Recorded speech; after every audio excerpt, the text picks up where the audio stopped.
श्रीकृष्णचरणकमलेभ्यो नमः। श्रीमद्भगवद्भक्तेभ्यो नमः। गोस्वामी श्री नाभाजी कृत श्री भक्तमाल चतुर्थ खंड हम श्रवण कर रहे हैं। अभी भक्तिमती श्री रत्नावती जी का चरित्र हम श्रवण कर रहे हैं। आज श्री रत्नावती जी का चरित्र श्रवण करते हुए हमें तृतीय दिवस हुआ है।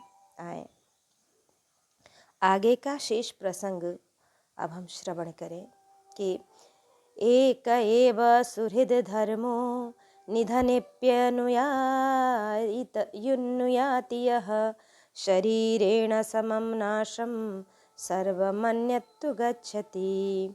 न जातु कामान्यभयान्न लोभात् धर्मं त्यजेज्जीवित शापि हेतो धर्मो नित्यं सुखदुःखे त्वनित्ये जीवो नित्यो हेतुरस्य तो नित्यः। एक धर्म ही अपना सुहृद है जो मरने के बाद भी प्राणी के साथ रहता है। दूसरा सब कुछ शरीर के साथ ही नष्ट हो जाता है, कुछ रहता नहीं।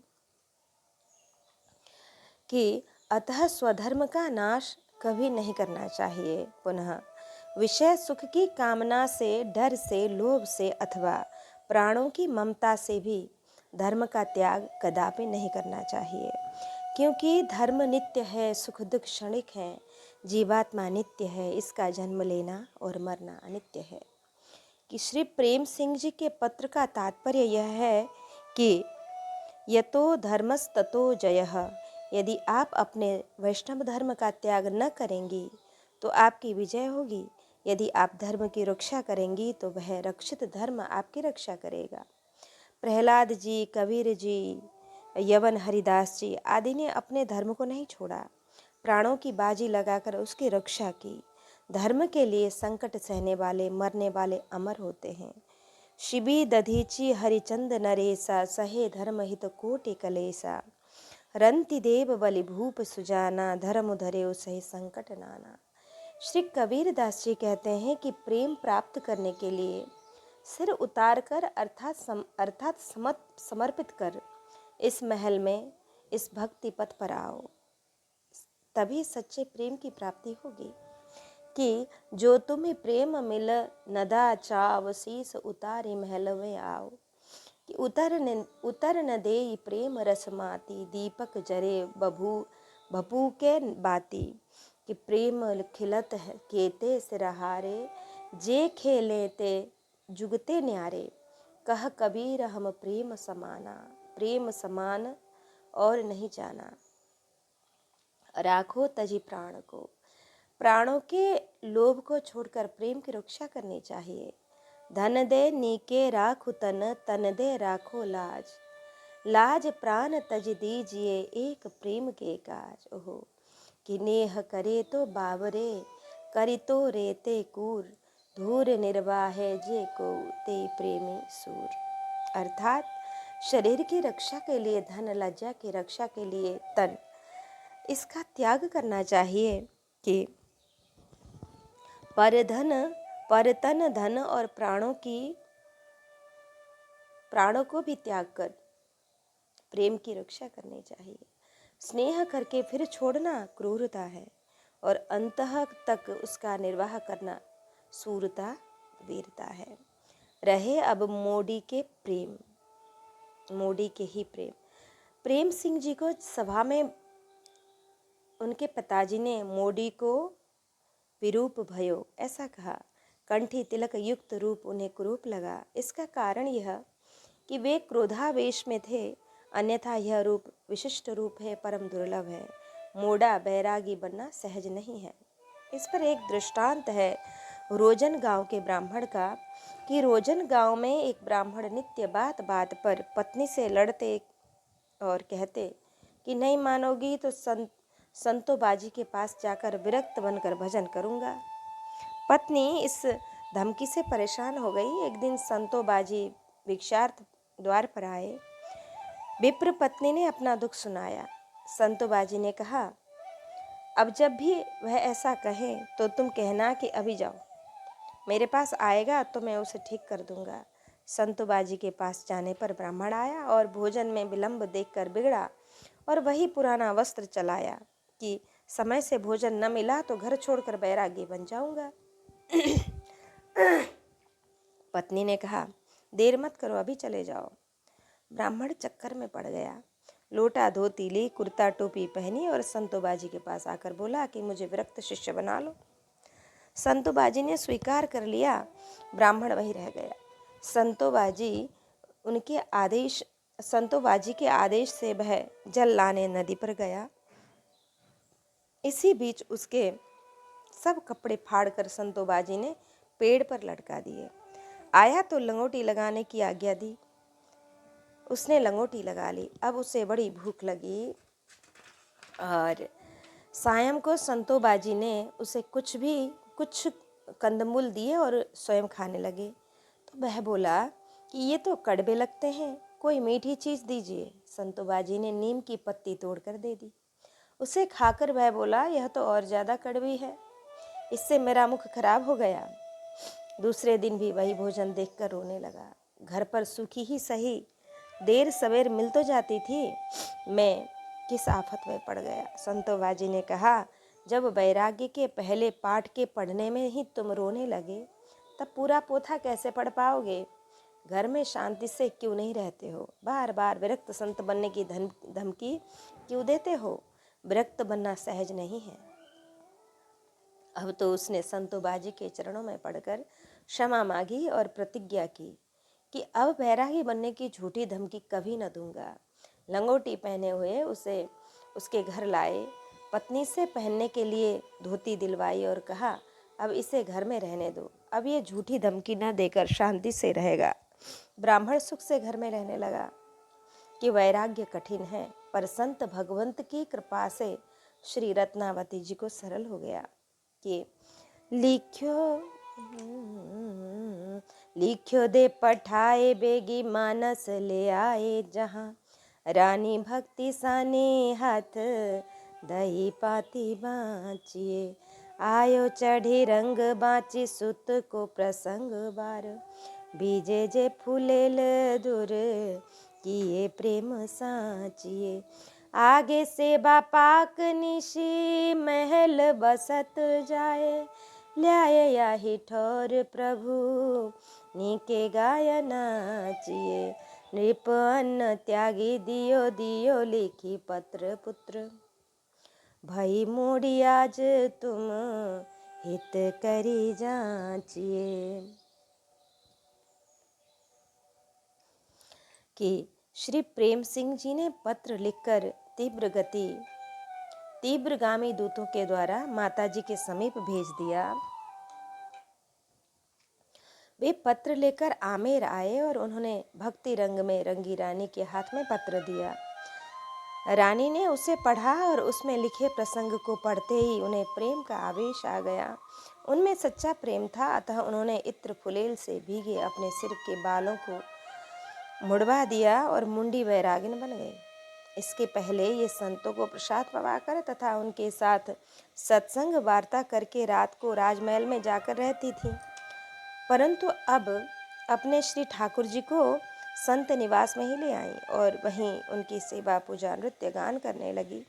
राजा का अन्न धन भी उन्होंने छोड़ दिया। इसके बाद अपने पुत्र प्रेम सिंह जी को पत्र लिख दिया कि मैं मूड मुड़वाकर सच्ची वैरागिन बन गई हूँ और दिन रात उन्हीं के बीच में रहती हूँ। तुमने अच्छी तरह समझ बूझ कर अपने तथा मेरे हित की बात लिखी है। कि भीजे जे फुलेल। श्री प्रेम सिंह के पत्र को पढ़कर श्री रत्नावती जी के ऊपर प्रेम का आवेश चढ़ाया। इत्र फुलेल से भीगे बालों को कटवाकर मुंडी वैरागिन बन गई। मन में वैराग्य दृढ़ था, अतः अब शरीर से वेश भी मोडिन का हो गया। बालों को कटवाकर उन्होंने यह प्रमाणित किया कि अब मैं परिवार से बिल्कुल अलग हूँ। केश रखना सद्भा का चिन्ह है, केश कटवाना यह विधवा और वैरागिन का चिन्ह है। लावण्यम केश धारणम। इस युग में सिर पर बड़े बड़े बाल रखना, उनको संवारना, यही शारीरिक सौंदर्य का चिन्ह है। अबला कचभूषण। स्त्रियों के लिए वे केशभूषण है, इसलिए स्त्रियों को केश अत्यंत प्रिय होते हैं। लौकिक पति को प्रसन्न करने के लिए शारीरिक श्रृंगार आवश्यक है, जिसकी इनको अब आवश्यकता नहीं है। ईश्वर को रिझाने के लिए मानसिक प्रेम, निष्काम भाव की आवश्यकता है। उसी को रानी ने अपनाया। पुनः केशों में काम और कामनाओं का वास है। रानी ने उन्हें कटवाकर काम और कामनाओं का त्याग किया। वैराग्य लेते समय केशों के त्याग का तात्पर्य लौकिक कामनाओं का त्याग है। दियो लिखी पत्र। प्रिय प्रेम सिंह, तुमने अपना नाम सत्य कर दिया। मेरे हृदय में जो भक्ति का अंकुर जमा है, इसका पालन पोषण करना तुम्हारा धर्म है। तुम यदि भक्ति का पालन करोगे तो तुम्हारे आश्रय को पाकर मैं भी निर्भय होकर भक्ति पथ पर चल सकूंगी। कि जब लग सिर पर सिरहु तो मानो फूल निहार, नहीं सम्हारो जात है सिर उतरे को भार। अर्थात जब तक सिर पर बाल रहते हैं तब तक वे पुष्प हार के समान प्रिय लगते हैं, भार प्रतीत नहीं होते हैं। सिर पर से उतर जाने के बाद यदि उन्हें फिर से सिर पर रखा जाए तो वह अमंगलकारी होगा और सहज सहन नहीं होगा। इसी प्रकार संसार का भार संबंध जब तक रहता है तब तक अति सुखद प्रतीत होता है। त्यागने के बाद फिर ग्रहण करना अनुचित, असह्य हो जाता है। मैं भी जिसका त्याग कर चुकी हूँ उसे अब फिर नहीं अपनाऊंगी। वैसे प्रेम मार्ग कठिन है, यह तो सहल नहीं तुम जानो, कठिन इश्क दा रास्ता। बूझो जाए बात यह तिनको, नेह नगर को बसता। सिरसाटे जो मिले सनेही, तो यह सौदा सस्ता। रस निधियों या रस को जाने, उर अनुराग सिरस्ता। भक्तमाल की एक पुरानी टिप्पणी में निम्नलिखित एक कवित्त है। उसे भक्ति रस बोधिनी टीका में माना गया है कि उसकी संख्या 543 है। इसमें प्रेम सिंह जी के स्वरूप का वर्णन किया है। सदा साधु सेवा रंग तीन ही प्रसंग सुनी, भीजी जात हृदय जानो, प्रीति को स्वरूप है। प्रेम सिंह नाम ताको अर्थ अविराम सुन्यो, सिंह सम भक्ति बल यह श्याम रूप है। दो मिली नाम मान्यो, जान्यो नर सिंहवत, रसिक बड़ाई आते, भयो भुक्ति भूप है। हरिदेव इष्ट मिष्ट, लागे जाको संत सेवा, श्रेष्ठ गुण बैस लघु, कीरति अनूप है। श्री रत्नावती स्वयं भक्ता थी। उनका पुत्र मातृ गुणों का अनुसरण कर महान भक्त हुआ। श्री प्रेम सिंह सरी के पुत्र को जन्म देकर श्री रत्नावती जी का मातृत्व धन्य हो गया। जैसे जंगल का राजा एवं श्रेष्ठ पशु सिंह होता है, उसी प्रकार जगमय जंगल के श्रेष्ठ पुरुष श्री प्रेम सिंह जी हुए। जैसे नृसिंह जी में अपार वात्सल्य और रौद्र दोनों थे। श्री प्रहलाद जी के प्रति वात्सल्य और हिरण्यकश्यप के प्रति रौद्र दोनों भाव प्रकट हुए। उसी प्रकार श्री प्रेम सिंह जी में संत भगवंत में प्रेम और विमुखों के प्रति रौद्र था। तभी तो कि बोलियो विषय लगी कोटि कोटि तनु खोए, एक भक्ति पर काम आवे यह मन आई है। लड़ने मरने को तैयार हो गए, वह भी पिता के मुकाबले, पर भक्त वेश और प्रेम पथ की अवहेलना सहन नहीं की। जैसे स्वयं का भाव था प्राणों को देकर प्रेम की रक्षा करना, वही माता को भी लिख भेजा।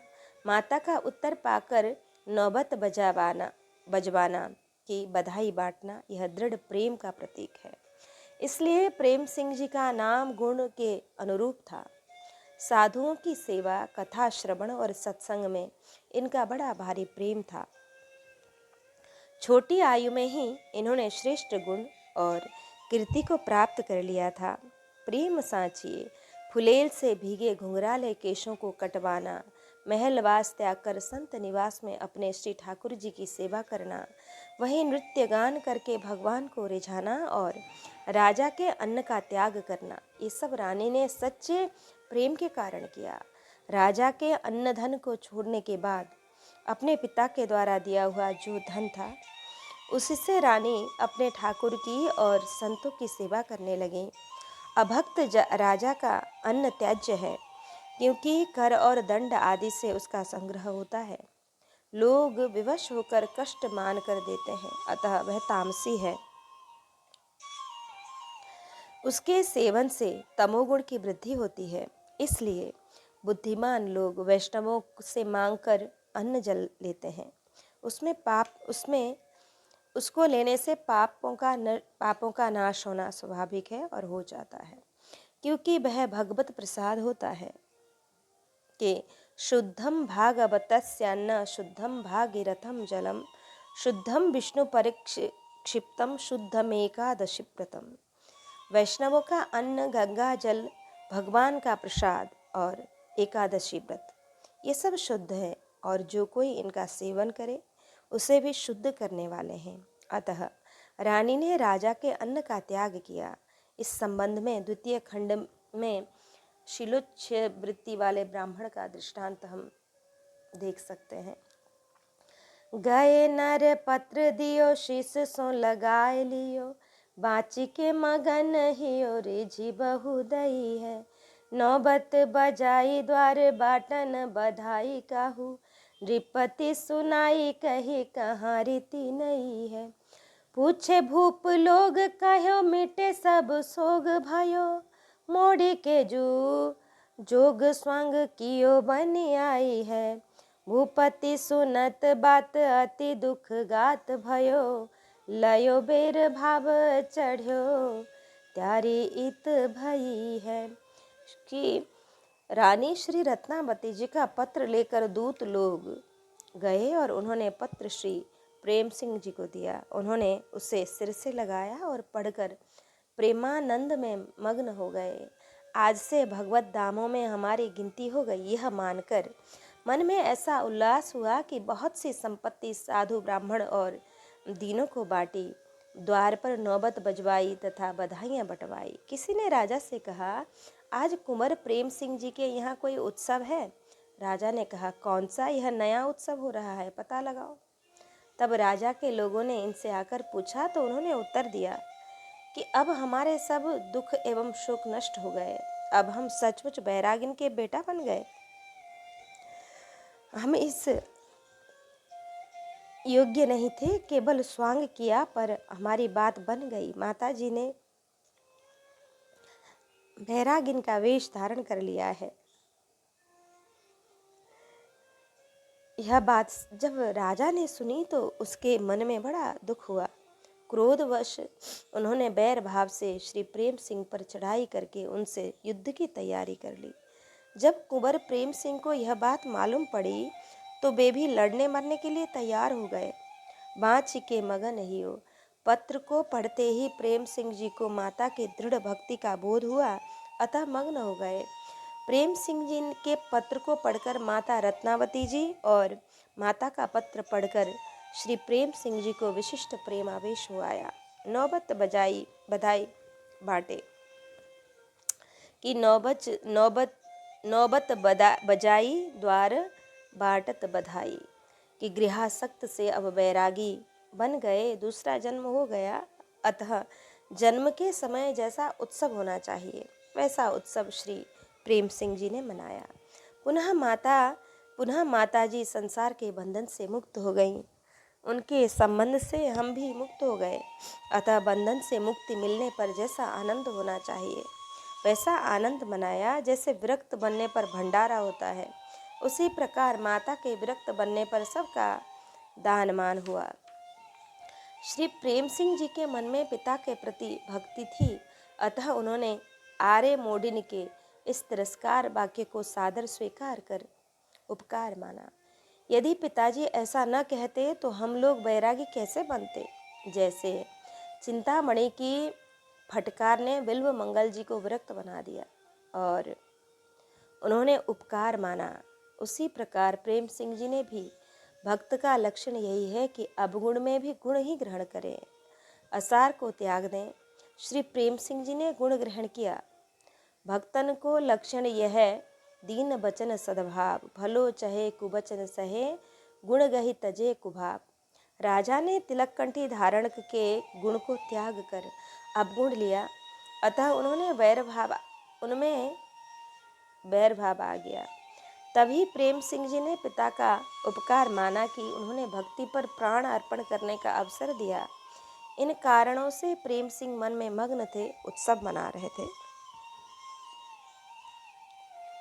स्वांग क्यों बनी गई है कि निष्ठापूर्वक वैष्णव वेश को धारण करने से साधक भी सिद्ध बन जाते हैं और ढोगी सच्चे साधु बन जाते हैं।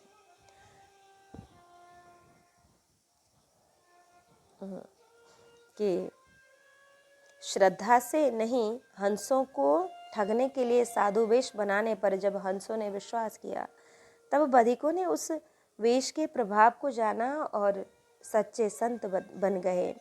भक्ति रस बोधिनी कवित्त 218 में कोढ़ी राजा की आज्ञा से बधिकों ने हंसों को पकड़ने के लिए साधु वेश बनाया था कि बधिक निजान जासो खगनि प्रतीति कीनी, ऐसो वेश छोड़ी न राख्यो मति भीजिए।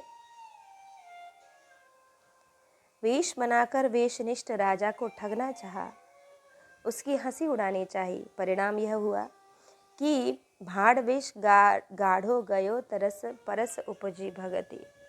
भाड़ सच्चे संत बन गए, स्वर्ण की मुद्राओं में दुर्गंध आने लगी, त्याग कर वन को चले गए, भजन करने लगे। इन लोगों ने किया तो था स्वांग, पर भक्तिनिष्ठ बन गए। लयो बेर भाव कि राजा लौकिक मर्यादा सामान्य धर्म की रक्षा के लिए और श्री प्रेम सिंह प्रेम भाव परम धर्म की रक्षा के लिए मरने मारने के लिए तैयार हो गए। त्यारी इत भई है, दोनों ओर युद्ध के मारू बाजे बजने लगे। सैनिकों को दोनों ने अपना अपना सिद्धांत बताकर युद्ध को उचित और धर्म युद्ध बताया। प्रेम सिंह जी के सभी सैनिक भी प्रेमी थे, अतः बड़े उत्साह से युद्ध की तैयारी हो गई। प्रेम सिंह जी ने अपना कवच धारण किया और अस्त्र शस्त्र संभाल लिए। साधु से तो साधु हो, रंका से तो रंक, बंका से तो बंक हो, तिरबंका चौबंक। रिप समझाए राख्यो देश में चबाब हुए हैं, बुद्धिवंत जन आए सुत सो जताई है। बोलियो विषय लागी कोटि कोटि तन खोए एक, भक्ति पर आबे काम यह मन आई है। पाए परी मागी लई दई जो प्रसन्न तुम, राजा निसी चलियो जाए करो जिया भाई है। आयो निजपुर ढिंग ढूरी नर मिले आनी, कहो सो बखानी सब चिंता उपजई है। पिता पुत्र में युद्ध की तैयारी देखकर हितैषी लोगों ने राजा को अच्छी तरह से समझाया कि लड़की के साथ युद्ध करने से सारे विश्व में आपकी निंदा होगी। बुद्धिमान शुभ चिंतकों ने उधर श्री प्रेम सिंह जी को भी यही कहकर समझाया। उन्होंने कहा, लौकिक विषयों के लिए मैंने अब तक करोड़ों जन्म गंवाए हैं, यह एक जन्म भगवान की भक्ति के काम में आवे, मैं ऐसा चाहता हूँ, मुझे यही अच्छा लग रहा है। श्री प्रेम सिंह जी का ऐसा दृढ़ विचार सुनकर लोग इनके पैरों में पड़ गए और यह मांगा कि आप शांत हो जाएं। तब श्री प्रेम सिंह जी ने कहा, जिसमें आप प्रसन्न हैं हमने वही दिया। लोगों ने कहा, अभी कुछ समय के लिए इन बाजों का बजना बंद करवा दीजिए। राजा साहब आज ही रात को आमेर चले जाएंगे, फिर आप जो चाहे वह करें, खूब नौबत बजवा में। प्रेम सिंह जी ने मान लिया, सज्जन मान लेते हैं। राजा नहीं माना, नौबत बंद हो गई। कहकर लोगों ने राजा को शांत किया। राजा माधव सिंह जी दिल्ली से चल दिए और आमेर आ गए। इनके नगर के निकट पहुंचते ही लोग आकर इनसे मिले और उन्होंने रानी का सारा वृत्तांत कह सुनाया। अब राजा के मन में बड़ी चिंता हो गई कि नृप समझाए राख्यो। लोगों ने राजा को समझाया कि यह दिल्ली है, यहाँ पर हुआ पिता पुत्र का संघर्ष देश विदेश में जल्दी से जल्दी फैल जाएगा, क्योंकि नित्य डाक आती जाती रहती है। यमन लोग हिंदू हिंदू को लड़ाते रहते हैं। इस पिता पुत्र की लड़ाई से वे प्रसन्न होंगे। सभी लोग कहेंगे कि राजा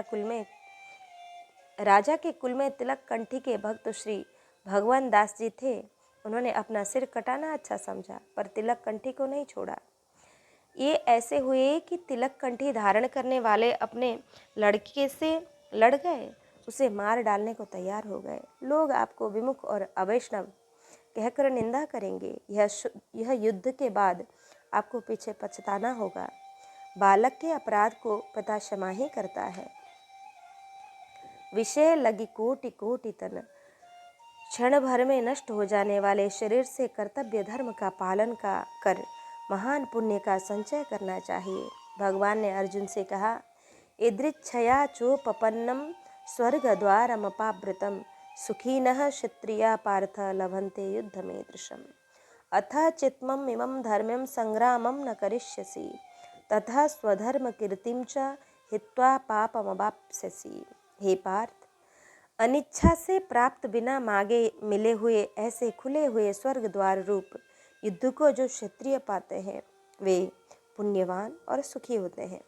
यदि तू यह धर्म युक्त युद्ध नहीं करेगा तो इस युद्ध करने के कारण अपने धर्म को और कीर्ति को नष्ट करके केवल प्राप्त होगा, केवल पाप को ही प्राप्त होगा। इस गीतापदेश के अनुसार प्रेम सिंह जी लड़ने को तैयार हो गए। ससैन्य श्री भरत जी को आते देखकर निषाद राज ने अपने भील योद्धाओं से कहा था कि सन्मुख लोह भरत सन लेऊ जियतन सुरसरी उतरन देऊ समर मरण पुनि सुरसरी तीरा राम काज छन भंगुर शरीरा। भरत भाई नृप में जननीचू बड़े भाग असि पायमीचु स्वामी काज करी हो नर रन रारी। जस धबली हूँ भुवन दस चारी तजऊ प्राण रघुनाथ निहारे दुहु हाथ मुद मोदक मोरे। कि तजऊ प्राण रघुनाथ निहोरे दुहु हाथ मुद मोदक मोरे। निषाद राज जी जानते थे कि श्री भरत जी से जीतूंगा नहीं। उसी प्रकार श्री प्रेम सिंह जी भी जानते थे कि पिताजी के पास राजकीय शक्ति है, इनसे जीतूंगा नहीं। परंतु भक्ति और भक्त वेश के नाम पर मरकर लोक में कीर्ति और परलोक में सद्गति अवश्य प्राप्त करूंगा। भक्ति बिना जीवन व्यर्थ है। कि नरते जन्म पाई कहा कीनो उधर भर्यो कूकर सूकर जो प्रभु को नाम न लीनो। श्री भागवत सुनी नहीं श्रवणनि गुरु गोविंद न चीन्हो। भाव भक्ति कछु हृदय न उपजी मन विषयन में दीन हो। झूठो सुख अपनो करि जान्यो परस प्रिया के भीनो। अघ को मेरु बढ़ाई अधम तू अंत भयो बलहीनो। लख 84 जोनि भरमे के फिर वाही मन दीनो। सूरदास भगवंत भजन बिन ज्यों अंजलि जल छीनो। चिंता उपजाई है। राजा को तथा मंत्रियों को रानी की सच्ची विशुद्ध भक्ति का पता नहीं था। अतः लोगों ने कहा कि प्रजा का पाप राजा को, स्त्री का पति को तथा शिष्य का गुरु को लगता है। प्रजा पाप भूप ही लगे भामिनी कृत भरतार। शिष्य पाप गुरु को लगे कियो वेद निर्धार। यदि यह कहो कि कलयुग में जो पाप करता है उसे ही लगता है तो भी उक्त अपने संबंधियों के पाप करने पर लोक में बदनामी तो होती ही है, लोक में निंदा होना भी पाप लगना है। इसलिए कुछ न कुछ उपाय अवश्य करना चाहिए। पुनः नीति शास्त्र का कथन है कि असंतुष्टा दुजा नष्टा संतुष्टाश्च महीपति। सलज्जा गणिका नष्टा निर्लज्जा च कुलांगना। असंतुष्ट ब्राह्मण नष्ट है, असंतुष्ट राजा नष्ट है, क्योंकि उसके राज्य पर लोग अधिकार कर लेते हैं और सलज्जा वेश्या नष्ट है और निर्लज्जा कुलवधू नष्ट है। श्रेष्ठ राजकुल की वधू होकर रानी निर्लज्ज होकर वैरागियों के बीच में रहने लगी, अतः यह नष्ट है। इन लोगों का ध्यान लौकिक सामान्य धर्म की ओर था, परम धर्म की ओर नहीं, अतः चिंता उपजाई है कि भवन प्रवेश कियो मंत्री जो बुलाए लियो, दियो कही कटिनक लोहू निर्बारिये। मारी बो कलंक हूँ न आबे यो सुनाबे भूप, काहू बुद्धिबंत ने बिचारी ले उचारिये। नाहर जो पिजरा में दीजे छाड़ी लीजे मारी, पाछे ते पकड़ी बह बात दाबी डारिये। सवही सुहाई जाए करी मन भाई आयो, देखो बा खबासी कहीं सिंह जो निहारिये। कि राजा ने राजमहलों में पहुंचकर अपने मंत्रियों को बुलवाया और कहा, मेरी नाक तो कट ही गई, अब जुड़ नहीं सकती, परंतु उसमें से जो लगातार खून बह रहा है उसको किसी प्रकार रोकिए। वैरागिन बनी रानी जब तक जीवित है तब तक संसार में मेरी निंदा की धारा बहती रहेगी। किसी प्रकार रानी को मरवा डालना आवश्यक है, अतः आप लोग कोई ऐसा उपाय सोचिए कि रानी मर जावे और हत्या का कलंक भी न लगे। जब राजा ने कहा तो किसी बुद्धिमान मंत्री ने बहुत सोच विचार कर एक उपाय बताते हुए कहा कि अपने यहाँ पिंजड़े में जो सिंह बंद रखा हुआ है उसे रानी के सामने छोड़ दीजिए। वह रानी को जब मार डालेगा तब फिर उसे पकड़वा लिया जाएगा। इस मंत्रणा को गुप्त रखना और बाद में यह प्रचार कर दीजिए कि सिंह छूट गया और उसने रानी को मार डाला। यह उपाय सबको बहुत अच्छा लगा। लोगों ने यही किया, सिंह को छोड़ दिया। जब वह रानी की ओर आया तो उसे देखकर दासी ने कहा, देखो सिंहजू आपकी ओर आ रहे हैं। कि कटी नाक भाव यह कि प्रतिष्ठा में हानि तो हो ही गई और रानी के जीवित रहने पर भविष्य में और अधिक होगी, इसलिए इसी उपाय से रानी को मरवाना है, पर स्त्री हत्या का कलंक न लगे। धर्मज्ञ स्त्री का वध नहीं करते हैं। मत्तम प्रमत्तमुत्तमम सुप्तम बालम स्त्रियम जड़म, प्रपन्नम विरथम भीतम नरिपुम हंति धर्मविद। उन्मत्त पागल असावधान सुप्त बालक स्त्री जड़, शरणागत रथहीन और भयभीत शत्रु को धर्मज्ञ लोग कभी नहीं मारते। श्री राम ने स्त्री वध नहीं करना चाहा, तब श्री विश्वामित्र जी ने राम जी से कहा कि गो ब्राह्मण हितार्थाय जहि दुष्ट पराक्रमम नहीं ते स्त्री वध कृते वृणा कार्या नरोत्तमा। कि हे नरश्रेष्ठ श्री राम, स्त्री का वध करने में दया मत करो। गौ ब्राह्मण एवं प्रजा के हित के लिए इस दुष्टा को मारो, जिससे प्रजा का अहित हो। उसके मारने में राजा को दोष नहीं लगता है। रानी के द्वारा किसी का भी अहित नहीं हो रहा है, वैरागिन वेश बना लिया है, अतः इसके मारने पर भारी कलंक लगेगा, क्योंकि वो किसी का अहित नहीं कर रही हैं। अतः राजा कहता है कि कलंक हो न आवे। असाधु लोग पाप करना चाहते हैं, जानबूझकर पाप करते हैं, पर उसके फल को नहीं भोगना चाहते हैं। सुख चाहेंगे पर सुख के मूल धर्म का आचरण नहीं करेंगे। सुख चाहि मूढ़ न धर्म रता, विरक्त साधु पुण्य करके भी उसके फल रूप सुख को नहीं भोगना चाहता है, उसे भगवत अर्पण कर देता है। नाम मात्र के हुए झूठे पाप का भी दंड मांग लेता है। जैसे श्री सदन जी ने हाथ कटवा दिए। भक्ति के आचरण से तीनों लोकों में प्रतिष्ठा बढ़ती है। परंतु राजा ने कहा, कटी नाग। जैसे करमेती जी के वृंदावन चले आने पर उनके पिता ने आकर कहा कि कटी मेरी नाक। उन्होंने उत्तर दिया, कहीं तुम कटी नाक कटे जो पे होए कहूँ, नाक एक भक्ति नाक लोक में न पाइए। उसी प्रकार राजा ने भी भक्ति के आचरण से नाक को कटी माना। संसारी लोग उल्टा ही मानते हैं। यह सत्य है कि उपाय बताने वाले को बुद्धिमान कहा, परंतु परमार्थ से दूर अभक्त की बुद्धिमत्ता मूर्खता सिद्ध हुई।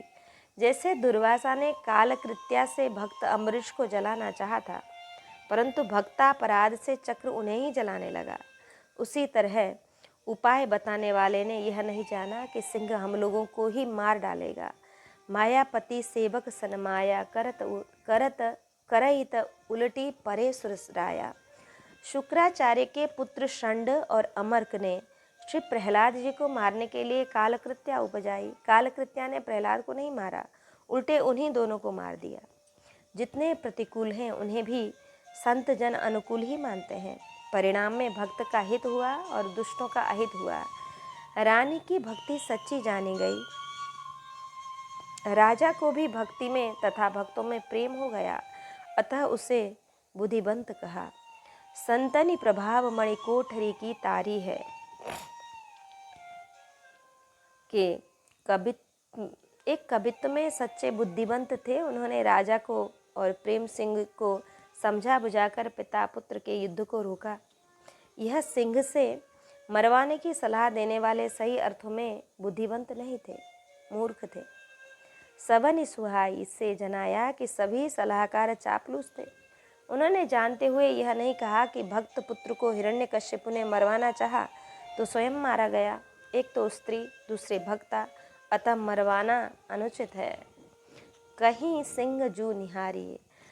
रानी मंदिर में श्री ठाकुर जी की सेवा कर रही थी और दासी द्वार पर थी। उसने सिंह को देखा तो उससे भयभीत नहीं हुई। सिंह के समीप आने पर मुख से शब्द निकलना कठिन हो गया, पर दासी न तो भागी और न घबराई। उसने स्वयं श्री नृसिंह का दर्शन कर रानी से कहा, सिंह जू अर्थात नृसिंह जी पधारे हैं, निहारिए अर्थात दर्शन कीजिए। दासी यदि डरी होती तो रानी से भागने बचने को कहती, निहारिए ऐसा नहीं कहती। इससे दासी और रानी के भाव में एकता सिद्ध हुई। करे हरि सेवा भरी रंग अनुराग दृग, सुनी यह बात ने कूने न उन टारे हैं। बाबा ही सो जाने उठी अति सन माने आहो, आज मेरे भाग श्री नृसिंह जू पधारे हैं। भावना सच्चाई बही सो भले दिखाई, फूल माल पहराई रची टिको लागे प्यारे हैं। बोनते निकसी धाये मानो खम्भ फारी आए, विमुख समूह तत्काल मारी डरे हैं। जिस समय सिंह आया उस समय अनुराग रंग में भरी रानी भगवान की सेवा कर रही थी। उनके नेत्रों से अनुराग की वर्षा हो रही थी। सिंहजू का शुभागमन सुनकर रानी ने थोड़ी दृष्टि घुमाकर उधर देखा। रानी ने प्रेम भाव से पहचाना और उठकर उनका आदर करते हुए कहा, अहो धन्य है, आज मेरे बड़े भाग्य हैं जो मेरे घर पर मुझे दर्शन देने के लिए श्री नृसिंह भगवान पधारे हैं। रानी की सच्ची भावना थी, अतः भगवान ने अपनी उसी नृसिंह रूप की शोभा का दर्शन कराया। रानी ने फूलों की माला पहनाई और संवार कर तिलक लगाया, आरती की। उसके बाद सप्रेम दर्शन किया तो चतुर्भुज शंख चक्र गदा पद्मधारी श्री नृसिंह भगवान की शोभा अत्यंत प्रिय लगी। रानी की पूजा स्वीकार करके श्री नृसिंह भगवान रानी के घर से निकले, मानो खम्भ फाड़कर बाहर निकले हों। तत्काल उन्होंने हिरण्यकश्यपु के समान विमुख के समूह को मार डाला। ओहो, श्री नृसिंह जो पधारे हैं। जैसे श्री कृष्णदास जी पैहारी की गुफा पर सिंह आया तो उन्होंने उसे ईश्वर रूप अतिथि माना और उसे भोजन दिया, उसी प्रकार श्री रत्नावती जी ने विचारा कि मेरे बड़े भाग्य से प्रभु पधारे हैं। प्रेम भाव में मग्न भक्ता के सामने भगवान के अतिरिक्त और कोई आ ही नहीं सकता है। भावना सच्चाई। मंत्रे तीर्थे दुजे देवे देवज्ञे भेषजे गुरो, यादृशी भावना यस्य सिद्धिर भवति तादृशी।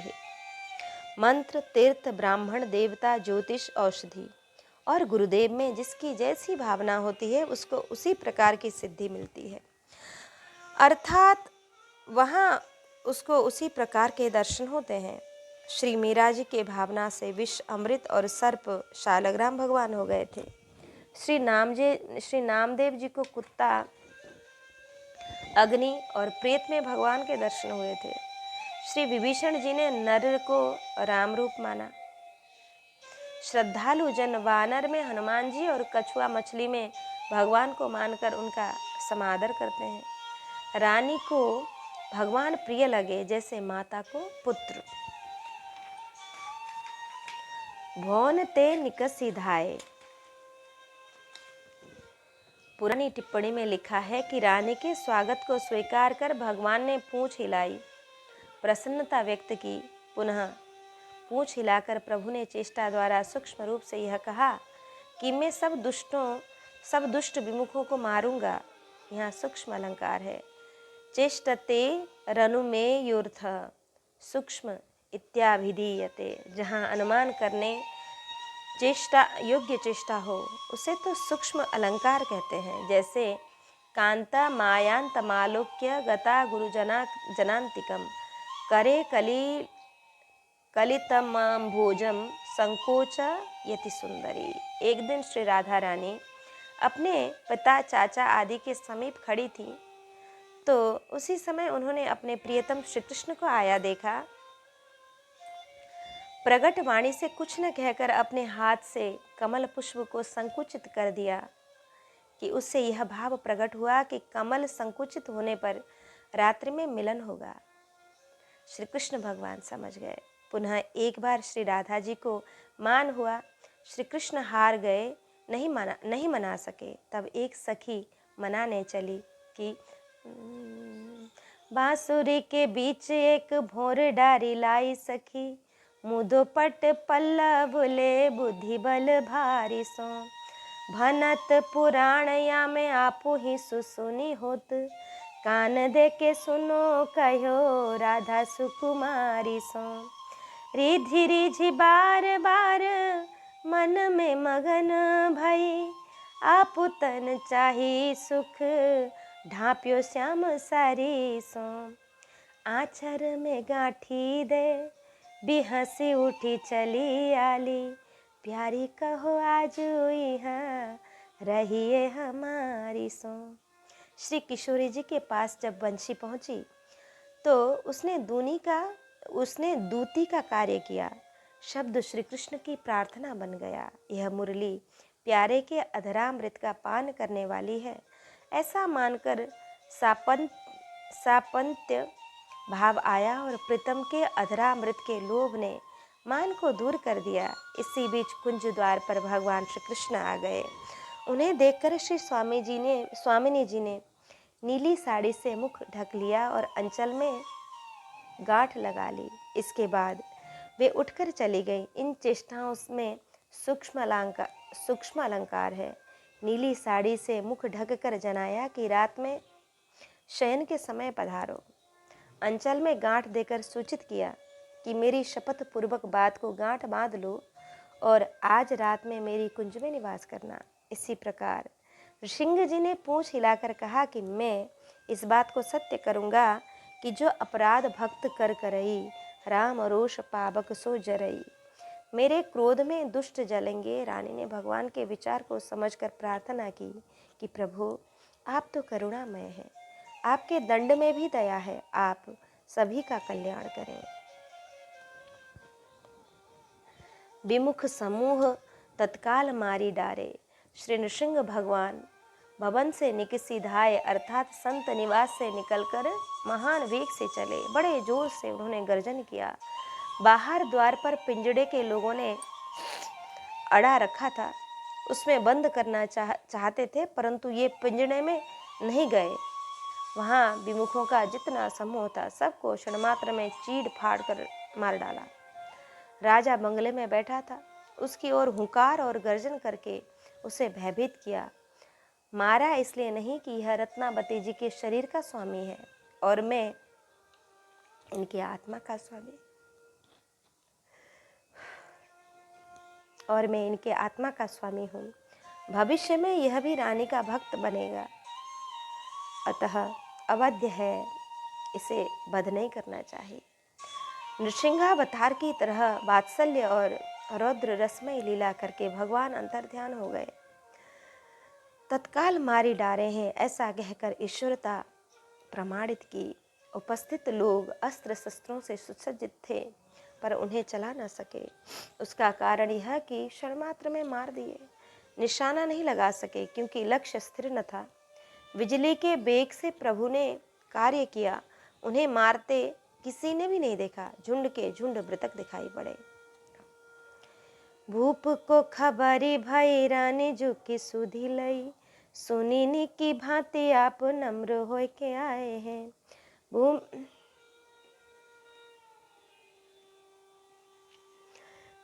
भूमि पर साष्टांग करी हरिमति भई दया, आप आए बाके वचन सुनाए हैं।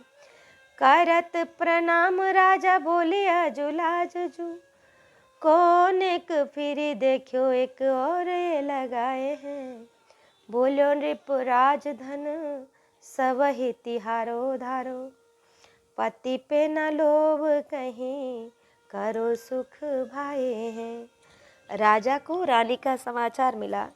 लोगों ने बताया कि रानी ने सिंह का पूजन किया। शांत भाव से पूजन स्वीकार कर वह वहां से निकला और सैकड़ों लोगों को मारकर जाने कहाँ चला गया। राजा ने सब बातें ध्यान पूर्वक सुनी, फिर वह अत्यंत नम्र होकर रानी के पास आया। रानी की भक्ति के प्रभाव से राजा की बुद्धि बदल गई, विभोर हो गई। अतः भूमि पर पड़कर उसने साष्टांग दंडवत प्रणाम किया। इन्हें प्रणाम करते देखकर दासी के मन में दया भर आई और उसने रानी को सुनाकर कहा, देखो राजा महाराज प्रणाम कर रहे हैं। रानी ने कहा, ठीक है। राजा लालजी को प्रणाम कर रहे हैं। फिर दासी ने आग्रह करते हुए कहा, आप थोड़ा राजा की ओर घूम कर देखें। रानी ने कहा, ये आंखें एक ओर लगी हैं, अब दूसरी ओर नहीं जा सकती। राजा ने कहा, यह संपूर्ण राज्य और धन आपका ही है, आप इसे स्वीकार कर सेवा में लें। अब रानी को पति में या उनकी संपत्ति में लोभ नहीं था, अतः उसने कहा, राज्य सुख को आप भोगें, हमारी संपत्ति और सुख हमारे लाल जी हैं, अब यही हमको प्रिय लगते हैं। भूप को खबर कि राजा मन में सोच रहे थे कि मरते ही रानी का अमुक विधि से अमुक स्थान पर संस्कार करा दूंगा।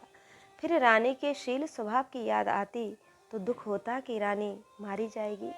लौकिक मर्यादा का ध्यान आता तो मार डालना ही ठीक जचता। इसी प्रकार सोचते विचारते राजा सिंह गर्जन और घुड़की से घबराया और उसने देखा कि लोगों को सिंह ने मार डाला। तब सिपाहियों को बुलाकर पूछा कि रानी और दासी दोनों को मारा कि एक को? लोगों ने कहा, दोनों में से एक भी नहीं मरी। पूजन आदि का समाचार सुनकर राजा को ज्ञान हो गया कि रानी की भक्ति विशुद्ध और सच्ची है। राजा भी भक्त वंश का था, भक्तों के साथ संपर्क था, अतः क्षण भर में ही उसे वास्तविकता का बोध हुआ। अपना अपराध मानकर उसे क्षमा कराने और अपनी सेवा समर्पित करने के विचार से राजा नम्र होकर आया। साष्टांग करी हरिमति। जैसे श्री मधुकर शाह जी ने अपनी रानी गणेश देवी में अपने से विशिष्ट भगवत प्रेम देखा तो उनकी परिक्रमा की और पृथ्वी पर पड़ करके उन्हें साष्टांग दंडवत प्रणाम किया। उसी प्रकार यहाँ भी राजा ने रानी को कि जिसमें भक्ति है वही बड़ा और वंदनीय है। हरिमति के कई प्रभाव हैं। राजा की बुद्धि भगवान में लग गई, हरिमति अर्थात बुद्धि पंगु हो गई। भक्तिहीन नीरस एवं सुखी थी, अब भक्ति युक्त सरस एवं हरी भरी हो गई। चमत्कार को देखकर नमस्कार किया और नमस्कार करते ही बुद्धि भगवान में लग गई। रानी ने फिर कभी राजा को कहलवा दिया कि अब मैं भगवत शरण में हो गई हूँ, मेरी चिंता छोड़ दो और करो सुख भाई, इच्छा अनुसार लोक के सुख भोगो, दूसरा ब्याह कर लो। परंतु राजा ने दूसरा विवाह नहीं किया। इसके बाद पिता पुत्र में भी परस्पर बड़ा प्रेम हो गया कि राजा मान सिंह माधो सिंह उभे भाई चढ़े, नाभ पर कहूँ तहाँ बूढ़ी बेको भई है। बोलियो बड़ो भ्राता अब कीजिए जतन, कौन भौनतिया भक्त कही छोटे सुधि दई है। नेकु ध्यान दी कियो तन आने के किनारो लियो, हियो हुल सायो जेठ चाह नहीं लई है। कार्यो आए दर्शन बिने करे गयो भूप, अति ही अनुप कहा ही व्यापी गई है। एक बार राजा मानसिंह जी और माधव सिंह जी दोनों भाई कहीं नाव पर चढ़कर यात्रा कर रहे थे। दैववश नाव डूबने लगी। बड़े भाई मान सिंह ने अपने छोटे भाई माधव सिंह से कहा, अब बचने का कौन सा उपाय किया जाए। माधव सिंह ने कहा, अपने घर में रानी भगवान की बड़ी भक्त है, ऐसे समय में उसी का स्मरण किया जाए। फिर दोनों भाइयों ने रानी रत्नावती जी का ध्यान किया। उसका ऐसा अद्भुत प्रभाव हुआ कि नाव संकट से बचकर किनारे पर लग गई। इससे दोनों भाइयों के मन में बड़ी प्रसन्नता हुई। मान सिंह जी के मन में नई अभिलाषा उत्पन्न हुई कि भक्ता रानी का दर्शन करना चाहिए। तदनुसार भाई सहित मान सिंह ने आकर रानी का एवं उनके श्री ठाकुर जी का दर्शन कर और विनती की। टीकाकार श्री प्रियादास जी कहते हैं कि रानी रत्नावती जी की सुंदर कथा मेरे हृदय में व्याप्त हो गई है। नाव पर कहूँ दोनों भाई काबुल की लड़ाई पर गए थे। विजय प्राप्त कर लौटते समय अटक नदी को पार कर रहे थे। नाव डूबने लगी तो उसके कर्णधार से सबको सुनाकर कह दिया कि अब हमारा वश नहीं है, अब हमारा वश नहीं है। आप लोग अपने अपने इष्ट देव का नाम स्मरण कीजिए तो उस दैव बल से नाव बच सकती है। यह सुनकर श्री मान सिंह जी ने श्री माधव सिंह जी से कहा, बताओ अब क्या करना चाहिए। श्री माधव सिंह ने कहा, भौन तिया भक्त। यह सुनकर आश्चर्य हुआ कि स्त्री भी ऐसी भक्ता हो सकती है क्या। तब पुनः माधव सिंह जी ने कहा, कह नर कह नारी कहा भक्ति, आदर ही जोए तिहि सुमेरत संकट बिकट, छार छार सब होए। जैसे श्री शबरी जी ने पंपासर को पवित्र किया था, उसी प्रकार हमारे कुल को पवित्र करने वाली आपकी कुल बधू भक्ता रानी रत्नावती हैं। उसी का ध्यान कीजिए। तब दोनों ने नेक ध्यान किया। संपूर्ण एवं सम्यक ध्यान नहीं किया, इससे लोक मर्यादा की रक्षा हुई। मान सिंह जी रानी के ज्येष्ठ लगते हैं। पुनः भक्त ध्यान की विशेषता दिखाई कि स्थिर मन से सांगोपांग पूर्ण भगवत ध्यान फलदायी होता है। यहाँ किंचित भक्त के ध्यान ने महान संकट को दूर कर दिया। इससे मूल मंगलाचरण इनके पद बंधन किए नाशे विघ्न अनेक, यह वाक्य चरितार्थ हुआ। भक्त पद बंधन भी भगवत पद बंधन के समान सर्व विघ्न नाशक हैं, यह सिद्ध हुआ। श्री अग्रदेव के उनके स्मरण से सौदागर की नाव बची थी। यो हुलसाय, प्राण बच गए, इसलिए प्रसन्नता हुई। पुनः दूसरा कारण यह कि मेरे कुल में ऐसी भक्ता है तो उसके प्रताप से हम लोग भवसागर को भी पार कर लेंगे। यह जानकर ही हुलसायो बड़े प्रसन्न हुए। नदी पार करके किनारे पर बैठे तो मानसिंह जी बोले कि अब तो बड़ी भूख लगी है, यहाँ पास में भोजन का कुछ प्रबंध नहीं है, क्या किया जाए। तब माधव सिंह ने कहा कि पुनः रानी का ध्यान करो। फिर ध्यान करने लगे तो श्री रत्नावती जी की कृपा से उसी क्षण एक ब्राह्मण द्वारा 2 पत्तल पूड़ी साग हलवा और भुजिया आ गए। भगवत प्रसाद पाकर ही हुलसायो है, बड़े प्रसन्न हुए। नदी में डूबने से बचना, भोजन मिलना कोई बड़ी बात नहीं है। सच्चे भक्त का आश्रय लेकर तो बड़े बड़े पापी भवसागर से पार हो जाते हैं। सच्चे भक्त का आश्रय लेकर तो बड़े से बड़े पापी भवसागर पार हो जाते हैं। बल्कि भगवान और उनकी भक्ति को भी प्राप्त कर लेते हैं। भवसागर से पार ही नहीं हो जाते, वे भी भगवान बल्कि भगवान और उनकी भक्ति को भी प्राप्त कर लेते हैं। ऐसी कृपा होती है भक्तजन की। इसलिए भक्तों की सेवा करने के लिए बार बार श्री भक्तमाल में कथाकार कहते हैं कि ज्येष्ठ के लिए बहु दर्शनीय नहीं है, पर उसे भक्त मानकर चमत्कार का अनुभव कर उसमें श्रद्धा हुई, दर्शन की लालसा तीव्र हुई, तब करियो आय दर्शन। दर्शनों से श्रद्धा भक्ति और बढ़ी, तब राजा ने संतों की और श्री ठाकुर जी की विशेष सेवा की। विनय करी गयो, अर्थात राजा ने विनती की कि हम भक्त भगवत प्रताप से अनभिज्ञ थे, अतः श्रद्धाहीन थे, यह अपराध क्षमा हो।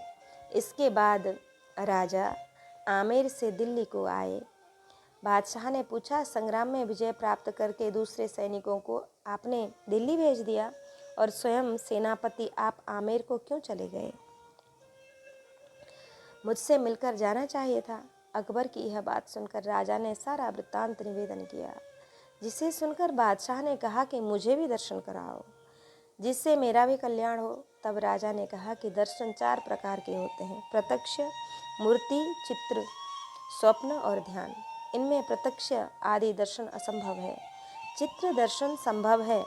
ऐसा कहकर राजा ने श्री रत्नावती जी का चित्र मंगवा दिया। बादशाह ने उसे अपने पूजा गृह में रख लिया। अति ही अनूप कथा। सभी भक्तों की कथाएं अनूप है और श्री रत्नावती जी की कथा अति अनूप है, अर्थात सब प्रकार से अति सुंदर। उसकी उपमा किसी दूसरे से नहीं दी जा सकती है। इनका चरित्र आदि से अंत तक विशुद्ध प्रेम से परिपूर्ण है। श्री रत्नावती जी की भक्ति का श्री गणेश दास जी के मुख से भगवान नाम को सुनकर हुआ। नामोच्चारण होते ही अश्रु आवे तो रसरूप भक्ति जानना चाहिए कि वृंदावन चंद्र कहीं आंखें भरी पानी, इसका हेतु रागी साधु कृपा है। दासी के इस रूप ने रानी को भी अपना सा बनाया। जलजात दृघ भरे हैं, जुगल किशोर गावे, नैनन बहावे नीर। रानी पर भी रागी साधु की कृपा हुई। लज्जा मर्यादा तृणवत छूट ही गई। चली दृगधार सो परोसिके जिमाए हैं। सर्वत्र रसरूप भक्ति है, अतः यह अति अनूप कथा है। दासी और पुत्र से प्रेम की शिक्षा और उसमें दृढ़ता ली, यह भी एक विशेषता है। अन्यथा अपने से बड़े के द्वारा दी गई शिक्षा को ग्रहण करते हैं।